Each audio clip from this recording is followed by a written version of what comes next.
వచ్చేటటువంటి పౌర్ణమి ముందు శుక్రవారం వరలక్ష్మీ వ్రతం. ఆ రోజు తిథితో సంబంధం లేదు, వారంతో సంబంధం. ఏ తిథి ఉంది, ద్వాదశి ఉందా, త్రయోదశి ఉందా, చతుర్దశి ఉందా, లేకపోతే ఏకాదశి ఉందా, పంచముందా, సప్తముందాతో సంబంధం లేదు. చివరికి వచ్చేస్తుంటుంది శుక్లపక్షం. పౌర్ణమి ముందు శుక్రవారం ఏమొస్తుందో ఆ శుక్రవారం నాడు వరలక్ష్మీ వ్రతం చేస్తారు. వరలక్ష్మీ వ్రతం చెయ్యడానికి అసలు ఈ వ్రతం ఉన్నది అని మొట్టమొదట లక్ష్మీదేవి ఎవరికి చెప్పింది? చారుమతికి చెప్పింది.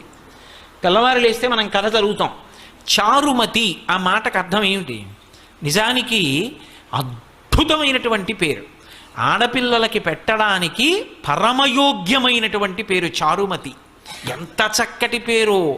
చారు అంటే సత్, మంచి అని, చాలా చక్కటి ఆలోచన కలిగినది, విశాల బుద్ధి కలిగినది. మతి బుద్ధి, మంచి బుద్ధి కలిగిన పిల్ల, దానికి అర్థం చారుమతి.